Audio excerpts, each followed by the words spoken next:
आज हम लोग 2018 का जो है वो द्वितीय पाली सेट ए का पढ़ रहे हैं।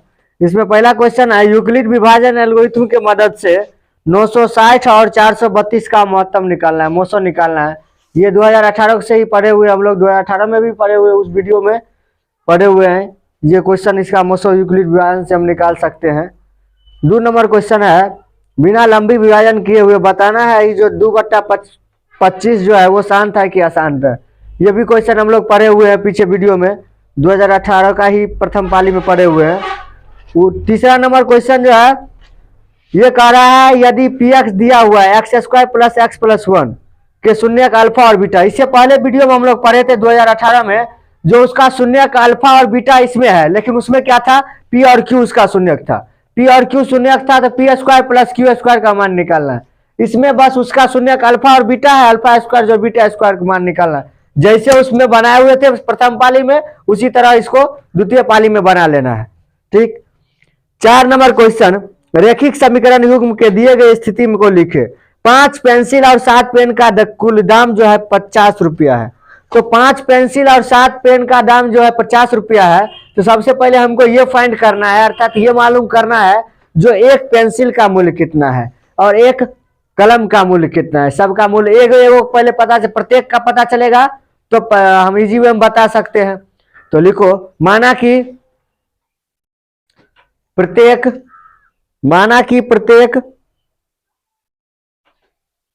पेंसिल का मूल्य बराबर x रुपया तथा माना कि प्रत्येक पेंसिल का मूल्य बराबर x रुपया तथा प्रत्येक पेन का मूल्य बराबर y रुपया। प्रत्येक पेन का मूल्य बराबर y रुपया। सपोज करो हम एक कलम जो है, एक कलम खरीदे हैं, पहले की पेन है ना, एक पेन खरीदे हुए हैं, एक पेंसिल है, एक पेंसिल खरीदे हैं 5 रुपया। एक पेंसिल का दाम है 5, एक पेंसिल का जो दाम है हम लोग x माने हैं। ठीक। अब इसमें क्वेश्चन में क्या हम लोग कितना पेंसिल खरीदे, 5 गो पेंसिल खरीदे। तो अगर एक पेंसिल के दाम एक पेंसिल के दाम जो है, एक पेंसिल के दाम अगर x रुपया है, हम 5 पेंसिल खरीदे मतलब 5x रुपया ना। तो 5x प्लस, प्रश्न से 5x प्लस, अब एक पेन का दाम है y रुपया, तो कितना पेन खरीदा है, 7 पेन। तो 5x प्लस 7y बराबर टोटल दोनों मिलाकर रुपया कितना दिया हुआ, 35 रुपया दिया है। तो बराबर 35, समीकरण 1 हो गया। उसके बाद क्या है, उसके बाद 50 रुपया दिया गया, 50 रुपया, 50 रुपया दिया गया, ये 50 है, 50 मतलब 5 गो पेंसिल खरीदा है और 7 गो जो है वो पेन खरीदा है, दोनों मिलाकर टोटल दुकानदार को दिया है 50 रुपया। ये समीकरण पहला हो गया।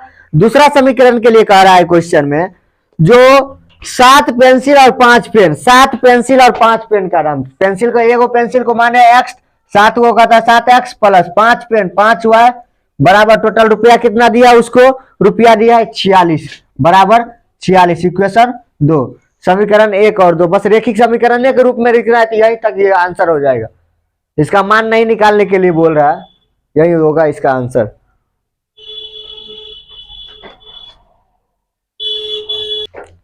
छह नंबर क्वेश्चन जो है 2018 का जो है, 2018 में हम लोग पढ़े हुए थे। 2018 का जो क्वेश्चन नंबर है, 2018 का प्रथम पाली का क्वेश्चन नंबर जो है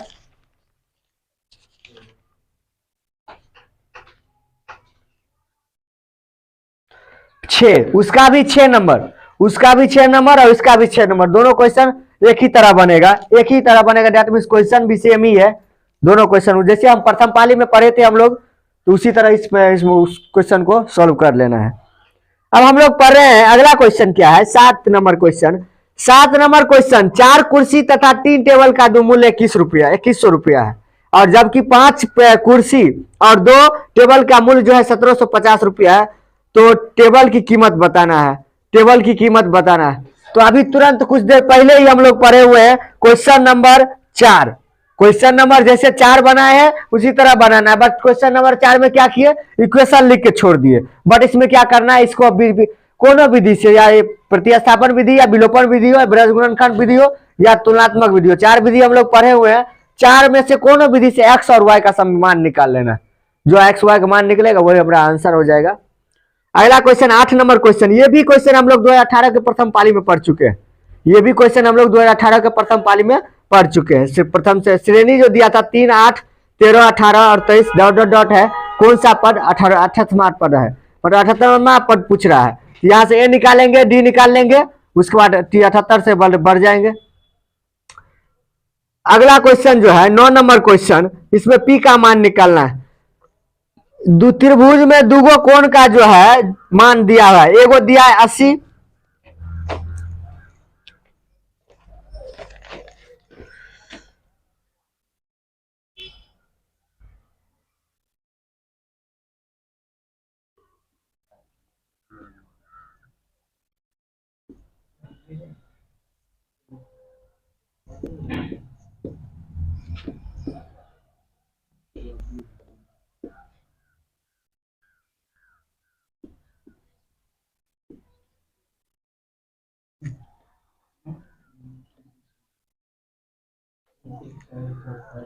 अब इस त्रिभुज में दुगो का कोण दिया हमको, और इसमें इसका कोण पूछा। इसमें कंडीशन भी लगा दिया, ये कोण इसके बराबर है। कंडीशन क्या लगा दिया है, ये कोण जो है इसके बराबर है। तो सबसे पहले यहाँ पे हम लोग करेंगे क्या, तो ये त्रिभुज तो समरूप हो जाएगा। त्रिभुज कैसे समरूप हो जाएगा, तो डेट मीन्स यहाँ भी कुछ उसका मान होगा 12 है।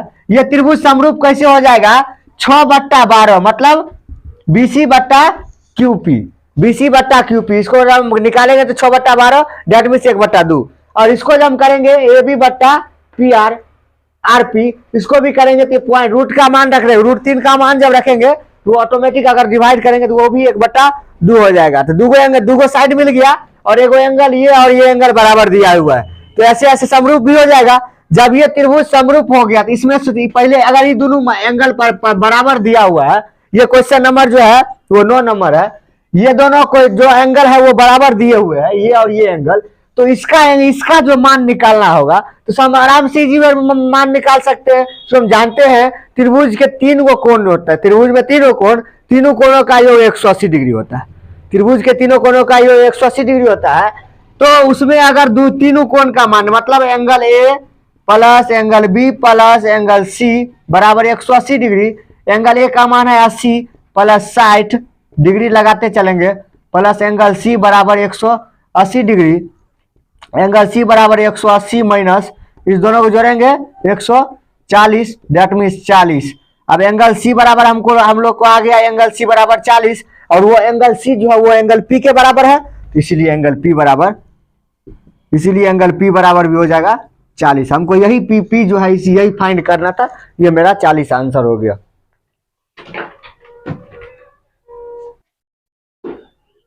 अब हम लोग क्वेश्चन नंबर 12 पर है। क्वेश्चन नंबर 10 जो था, 10 और 11 हम लोग 2018 के सेट में पढ़ चुके हैं, इसलिए इसको नहीं बताए हैं।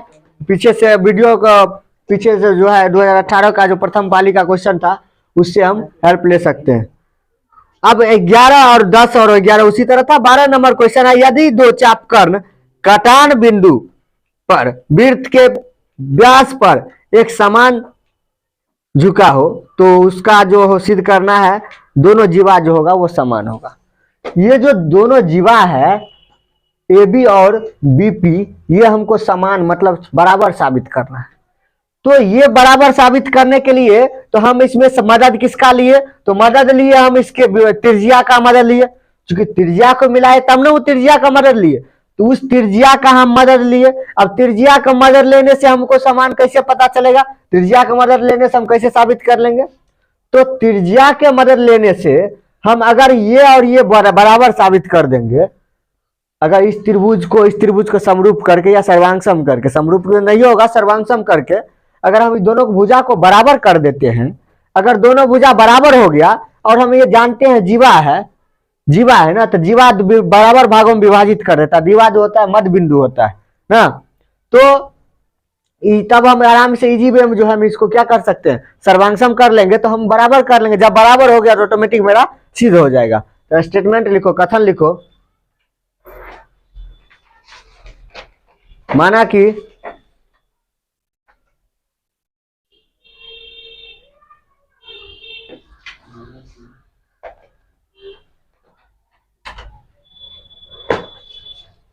एक वृत्त जिसका केंद्र O है, या O केंद्र का एक वृत्त है, माना कि O केंद्र का एक वृत्त है,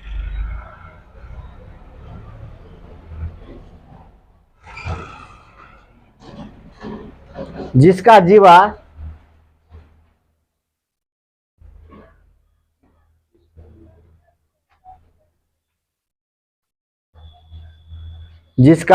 जीवा AB तथा BP है, AB तथा BP है, तो हमें साबित करना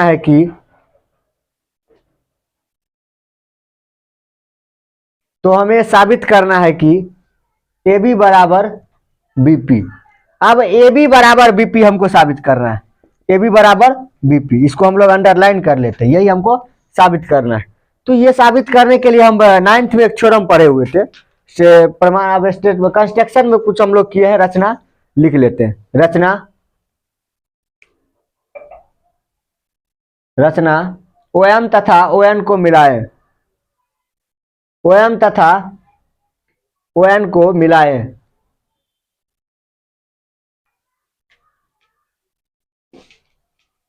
प्रमाण।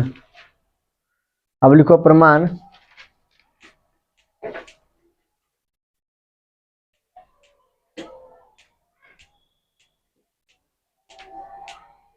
वीडियो पॉज करो तो। अब इसको साबित करने के लिए हम लोग जो है एक 9th क्लास में एक थ्योरम पढ़े हुए थे, उसका उपयोग करेंगे। वो थ्योरम क्या था, स्टेटमेंट में हम लोग उस थ्योरम को लिख भी लेते हैं, थ्योरम को समझ भी लेंगे। थ्योरम था, स्टेटमेंट में लिखो, हम जानते हैं कि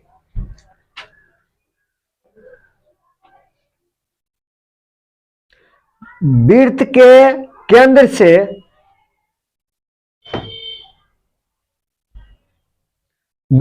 केंद्र से जीवा के मध्य बिंदु को मिलाने वाली रेखा, वृत्त के केंद्र से जीवा के मध्य बिंदु को मिलाने वाली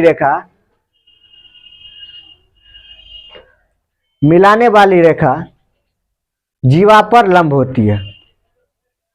वृत्त के केंद्र से जीवा के मध्य बिंदु को मिलाने वाली रेखा जीवा पर लंब होती है।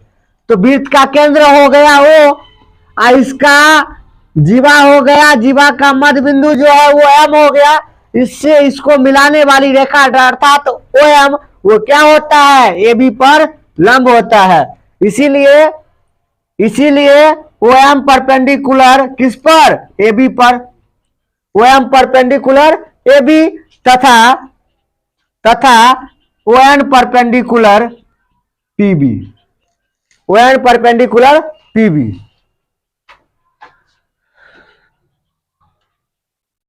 इसीलिए एंगल M बराबर एंगल N बराबर 90 डिग्री, एंगल M बराबर एंगल N बराबर 90 डिग्री, समीकरण 1। जब लंब होता है तो हम लोग लंब ले लिए हैं ना, समीकरण 1 मान लिए हम लोग। अब लिखो, इस त्रिभुज को सर्वांग करेंगे हम लोग। त्रिभुज BMO और त्रिभुज, लिख लिया, त्रिभुज BMO और त्रिभुज BNO में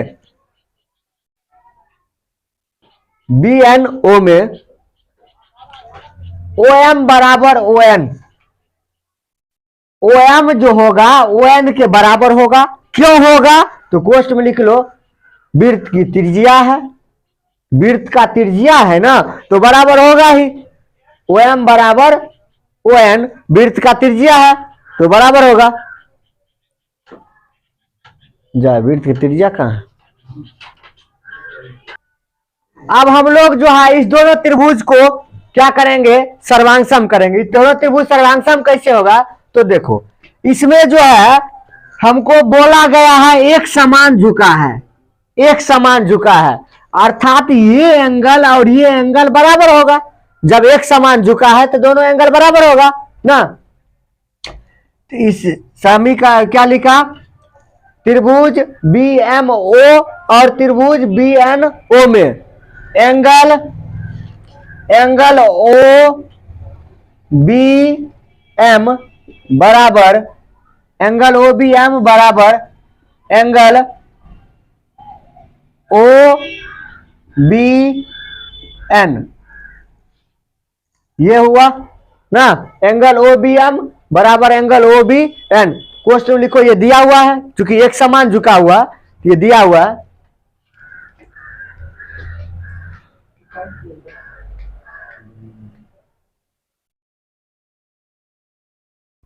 उसके बाद OB बराबर OB उभयनिष्ठ, OB बराबर OB ये कॉमन है, OB दोनों में है ना, OB बराबर OB उभयनिष्ठ।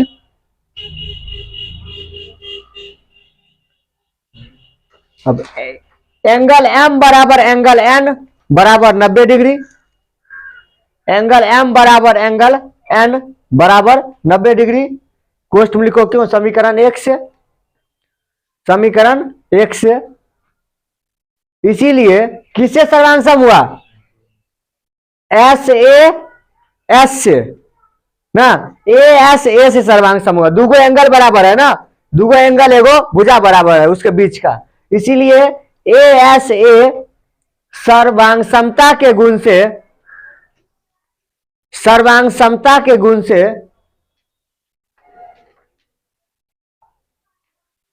त्रिभुज बीएमओ, त्रिभुज बीएमओ सर्वांगसम त्रिभुज, बीएमओ सर्वांगसम त्रिभुज बीएनओ, सर्वांगसम त्रिभुज बीएनओ।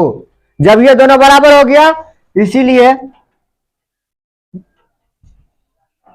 बीएम बराबर, बीएम किसके बराबर होगा, बीएन के, बीएम बराबर बीएन, बीएम जो होगा वो बीएन के बराबर हो जाएगा। अब बीएन जो हो जाएगा टू दोनों तरफ टू से गुना कर दो, 2bm बराबर 2bn, दोनों तरफ हम लोग 2 से गुना कर लिए। अब जब इसमें हम 2 से गुना करेंगे तो ये बन जाएगा AB, और इधर हम 2 से गुना किए तो क्या बन गया, BP, AB बराबर BP। यही प्रूव करना था, यही जो है ये हमको प्रूव करना था।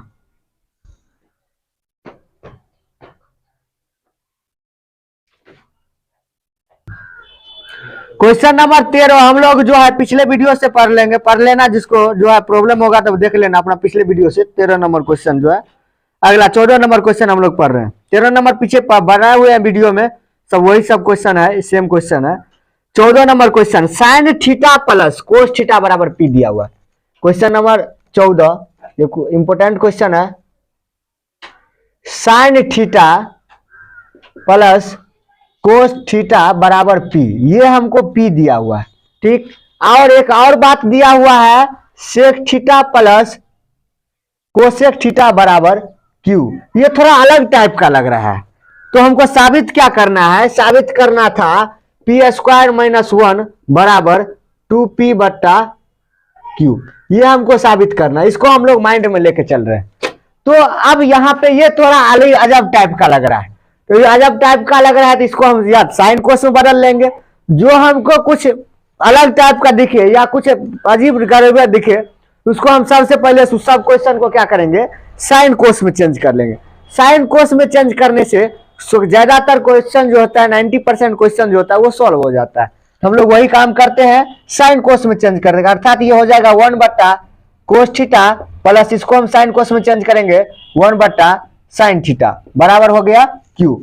साइन कोस में चेंज कर लिए। अब यहाँ पे हम लोग क्या करेंगे, एलसीएम लेंगे, एलसीएम लेंगे तो हो जाएगा sine theta, sine theta cos theta LCM हो गया, तो कोस थीटा कट गया, यहाँ क्या बचेगा साइन थीटा प्लस यहां से साइन थीटा कट गया, तो यहाँ बचेगा कोस थीटा बराबर बच गया, आ गया हमको Q ना। अब इसका वैल्यू हमको ऊपर में दिया हुआ है P, sine theta plus cos theta का वैल्यू P दिया हुआ है, तो P बट्टा sine theta into cos theta बराबर Q आ गया ना, ये आ गया। इसीलिए साइन थीटा, और ये रहने देते हैं इसीलिए अभी नहीं, sine theta into cos theta बराबर ये हो जाएगा P बाय Q। अब इसको हम लोग चूंकि इसको हम ऊपर ले गए हैं, sine theta into cos theta को ऊपर ले गए हैं, तो इसको जब हम अगर ऊपर ले गए हैं तो ये देखे रहे हम लोग, यहाँ क्यू जो है मल्टीप्लाई में है, इधर भी मल्टीप्लाई में होगा, अर्थात जब इधर मल्टीप्लाई में होगा तो ऊपर वाला को नीचे किए, नीचे वाला को ऊपर कर दिए ना, तो यहाँ पे जब मल्टीप्लाई में होगा ये साइन थीटा इसके मल्टीप्लाई में, तो यहाँ भी मल्टीप्लाई हो गया। अब यहाँ देख रहे हैं हम लोग, देखो वहां जो देखो, अब आरएचएस में गौर करो, आरएचएस में देखो, आरएचएस में पी बाई क्यू है, यहाँ नहीं क्या है 2, देखो 2 नहीं है ना, हम आराम से यहाँ 2 लिख देते हैं, लेकिन यहाँ लिख देंगे तो कोई यहाँ अपने मन से तो नहीं लिख सकते हैं, लेकिन अगर हम यहाँ 2 लिख देते तो हम अब लिख सकते हैं ना, 2 बाद में हम कैंसिल कर सकते हैं। तो ये हमको एक फॉर्म बन गया, यहाँ पे हम लिख दिए 2, अब हमको आरएचएस मिल गया है, हमको अब आरएलएचएस लाना है। तो यहाँ पे हम क्या देख रहे हैं, अगर साइन को ए मानेंगे या कोस को बी मानेंगे तो हमको क्या मानना है, 2ab पता है, 2ab पता है ना। अब 2ab पता है, फॉर्मूला हम पढ़े हुए हैं, a प्लस बी का होल स्क्वायर बराबर a स्क्वायर प्लस 2ab या a square plus B square plus 2ab, यही फॉर्मूला हम लोग पढ़े हुए हैं ना। अब यहां से हम लोग 2ab बराबर a प्लस बी का होल स्क्वायर माइनस ए स्क्वायर प्लस बी स्क्वायर का फॉर्मूला हम लिख सकते हैं। यहां से 2ab बराबर ए प्लस बी का होल स्क्वायर, इसको सबको इधर आए माइनस लेके कोष्ट में हम ले सकते हैं, ये फॉर्मूला हम लिख सकते हैं ऐसा। तो उसी जगह हम लोग यहाँ ए को हम साइन मान लेते हैं और बी को जो है कोस मान लेते हैं। तो 2 मिला हुआ है, साइन को माने ए अर्थात ए, कोस को माने बी तो बी मिला हुआ है ना। तो यही फॉर्मूला को इस फॉर्मूला के आधार पर हम लिख सकते हैं, दैट मीन्स वहां हम ए प्लस बी होल स्क्वायर है ना, तो sine theta plus cos theta का होल स्क्वायर हुआ, माइनस माइनस है तो minus A square, that means sine square theta, अब बी स्क्वायर मतलब कोस स्क्वायर थीटा हम लिख सकते हैं इतना। अब बराबर आरएचएस में जो है तो आरएचएस वाला आरएचएस में रहेगा, आरएचएस को कुछ नहीं करना है क्योंकि आरएचएस हमको तो मिला हुआ है ना, तो आरएचएस कुछ नहीं किया। अब sine theta plus cos theta का मान के हमको ऊपर पता है क्या है P, sine theta plus cos theta का मान क्या है पी स्क्वायर माइनस, अब साइन स्क्वायर थीटा जो कोस स्क्वायर थीटा वैल्यू होता है 1 ना, तो यहाँ पे हम लिख देंगे 1 बराबर 2p बट्टा क्यू, हमको ऊपर देखो वहां पर पी स्क्वायर माइनस 1 बराबर 2p बट्टा क्यू, यही हमको सिद्ध करना था, अर्थात ये सिद्ध हो गया। अब हम लोग क्वेश्चन नंबर 15 देख रहे हैं। क्वेश्चन नंबर 15 में है साइन 75 का मान निकालना है, साइन 75 डिग्री का मान निकालना है, साइन 75 डिग्री का मान निकालना है। तो इसको हम 75 को लिख सकते हैं साइन 45 डिग्री प्लस 30 डिग्री, 45 और 30 को जोड़ेंगे तो 75 हो जाएगा। और एक फॉर्म तुमको दिया होगा, हालांकि ये फॉर्मूला जो 11th में मिलेगा, साइन ए प्लस बी का formula, sine A into cos B plus cos A into sine B, यही वो साइन ए प्लस बी का फॉर्मूला, अर्थात sine A plus B, sine A अर्थात sine 45 into cos 30 plus cos 45 into sine 30, ये formula है। Sign 45 का होता है 1/√2 इंटू कोस 30 का मान होता है √3/2 प्लस कोस 45 1/√2 और साइन 30 का होता है 1/2, इसको करेंगे √3/2√2 प्लस वो हो जाएगा 1/2√2, 2√2 एलसीएम हो जाएगा तो √3 प्लस 1, यही हमारा आंसर हो गया।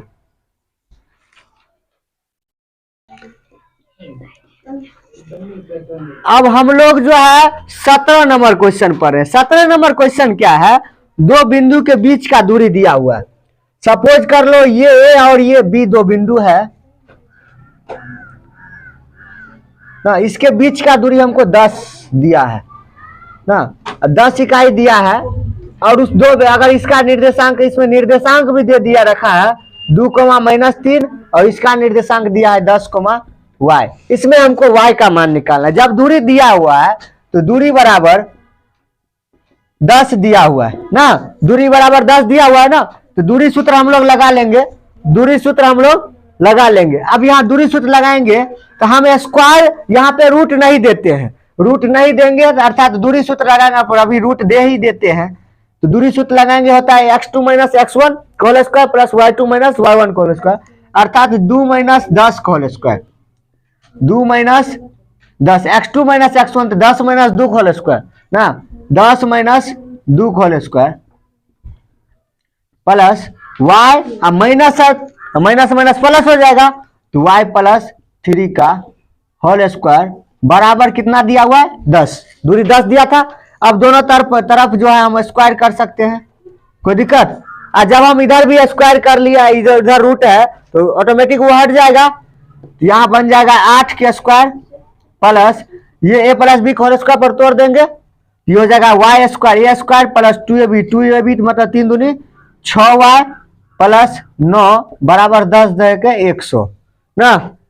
अब आगे हम लोग 64 plus Y square plus 6y plus 9 बराबर 100, Y square plus 6y plus ये जो दोनों को जोड़ेंगे 73 माइनस 100 किधर ले आए बराबर 0, 9 4 13 73 हो गया ना। अब इसको हम लोग वाई स्क्वायर माइनस 69 वाई वाला भी टर्म बचा हुआ, यहाँ ये हो जाए 6y हो जाएगा, यहाँ 6y है ना, 6y Y square plus 6y minus, अब घटाएंगे तो हो जाएगा 7 9 में 7 2 ना माइनस 27। अब इसका गुणनखंड हम लोग निकाल लेंगे, Y square minus 9y plus, चूंकि यहाँ प्लस है plus 6y minus 3y minus 27 बराबर 0। अब यहाँ हम लोग इधर इसको अब इधर बना लेते हैं हम लोग, वाई स्क्वायर प्लस वाई, यहाँ इस दोनों में हम लोग वाई को, अब हम लोग क्वेश्चन नंबर 23 पढ़ रहे हैं। ये क्वेश्चन नंबर 23 जो है वो अब 5 नंबर वाला क्वेश्चन है, 5 नंबर का क्वेश्चन है। 23 नंबर क्वेश्चन है, एक ट्रेन एक नियत दूरी को एक समान गति से तय करती है, ठीक। यदि ट्रेन की गति 10 किलोमीटर प्रति घंटा अधिक हो तो यह दूरी तय करने में उसको 2 घंटा कम लगता है, अर्थात 2 घंटा पहले पहुंच जाता है। परंतु यदि ट्रेन की गति 10 किलोमीटर जो है प्रति घंटा वो कम कर दी जाए तो वह जो है वो क्या करता है, वो उससे पहले की अपेक्षा 3 घंटा अधिक उसको लगता है वही दूरी तय करने में। तो ट्रेन के द्वारा तय की गई दूरी ज्ञात करना है। तो ट्रेन के द्वारा तय की गई दूरी क्या हो जाएगा, सबसे पहले हमको यह पता करना पड़ेगा ट्रेन की प्रारंभिक चाल क्या है ना, ट्रेन की प्रारंभिक चाल क्या है। तो लिखो, माना कि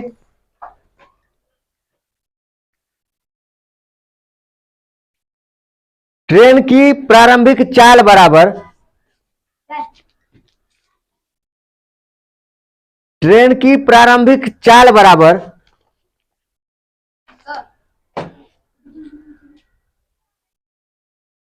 x किलोमीटर प्रति घंटा, x किलोमीटर प्रति घंटा।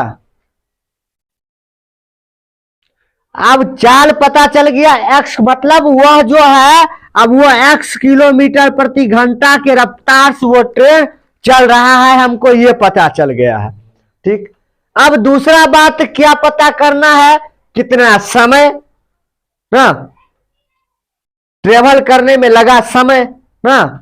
तो लिखो,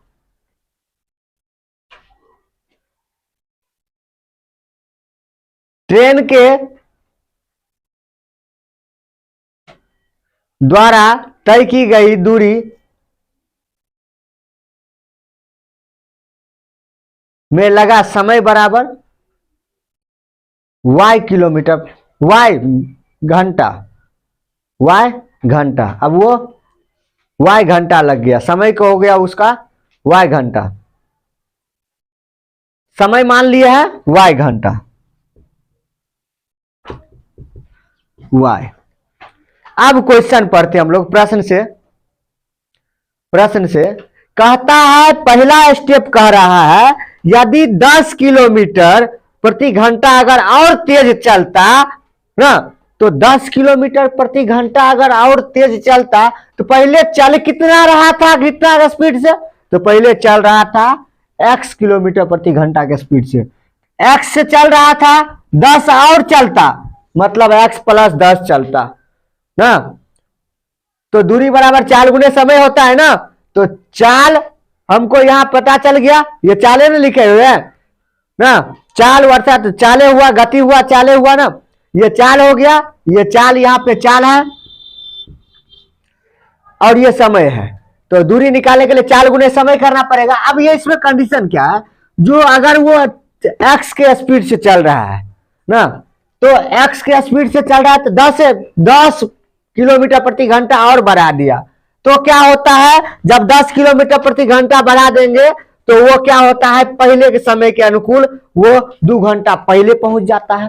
तो पहले कितना में पहुंचता था, तो y में पहुंचता था, अब उससे कितना देर पहले पहुंच गया, तो 2 घंटा पहले पहुंच गया, -2 ना, बराबर दोनों के द्वारा तय की गई दूरी क्या होगा, कुल दूरी क्या था, कुल दूरी था पहले दूरी अर्थात चाल बराबर कितना था, x और y, जो समय था बराबर xy।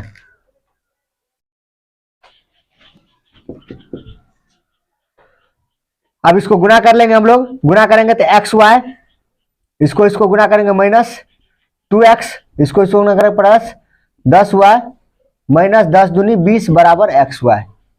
ये xy से xy कट गया, -2x प्लस 10y बराबर 20 ना, ये हो गया। यहां हम लोग अब माइनस कॉमन ले लेते हैं, तो x - 5y बराबर आ गया 20, कट गया 10, तो x - 5y आ गया बराबर -10 ना, आ गया ना, समीकरण 1 हो गया।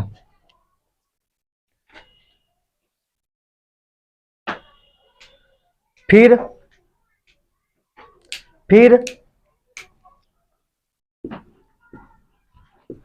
अब अगला स्टेप के लिए क्या कहता है, अगला स्टेप कहता है यदि 10 घंटा कम कर दी जाए ना, तो 3 घंटा अधिक लगता है, तो 10 घंटा कम कर देंगे, तो 10 घंटा जब कम करेंगे तो x था -10 घंटा कम किए तो 3 घंटा अधिक लग रहा है, तो y + 3 बराबर, दूरी तो वही रहेगा, दूरी में क्या चेंज, दूरी जितना दूर जाना होगा उतना जाना ही है। हम समय कम किए या चाल बढ़ा दिए, चाल कम किए, समय जरा लगेगा तो लेकिन दूरी तो वही रहेगा, दूरी में तो कोई चेंजिंग नहीं होगा ना। इसको हो गया xy, ये हो गया xy -10y प्लस 3x -30 बराबर xy, xy कट गया, -10y, पहले x से बड़ा लिख लो, 3x -10y बराबर आ गया 30, 3 कॉमन लेंगे तो x, 3 कॉमन नहीं आ सकता यहाँ पे, यही मेरा दूसरा समीकरण हो गया। समीकरण 1 और 2 से x और y का मान निकाल लेना है, कोनो विधि से निकाल सकता है।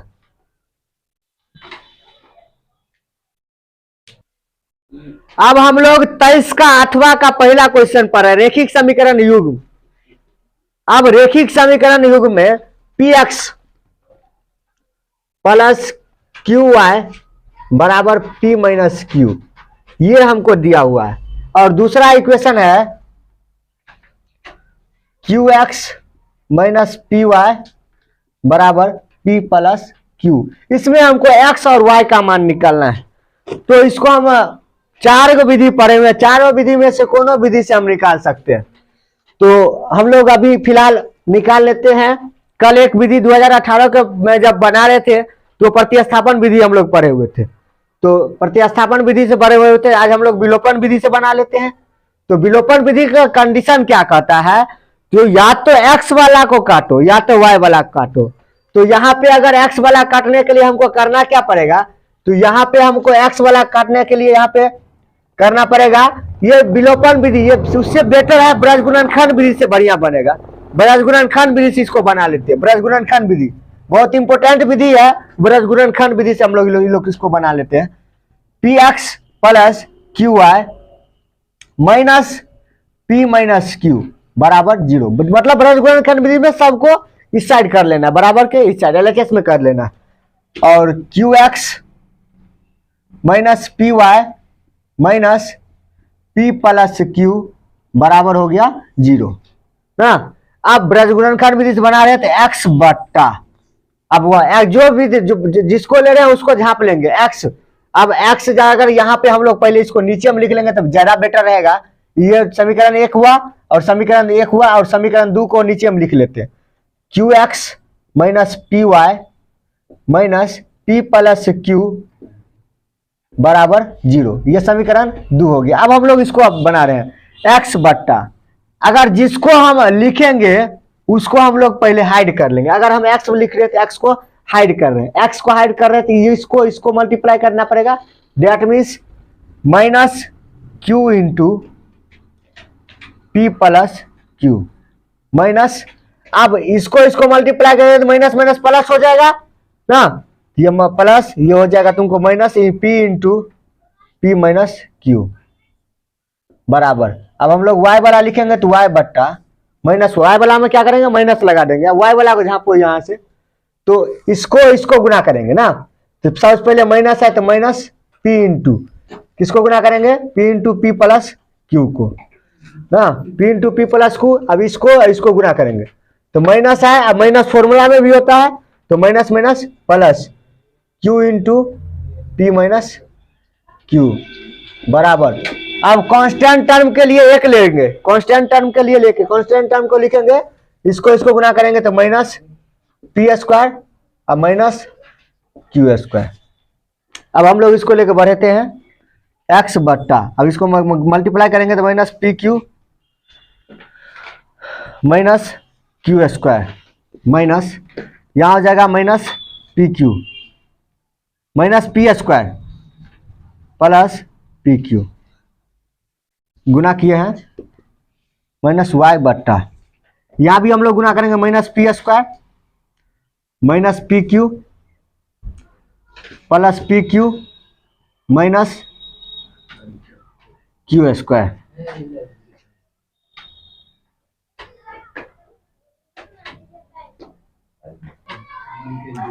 अब हम लोग इसको ले रहे हैं, ये इसको मल्टीप्लाई कर लिए हैं, इसको ले रहे हैं तो यहाँ से माइनस हम लोग कॉमन ले रहे हैं P square plus Q square, minus common लेंगे तो P square plus Q square हो जाएगा।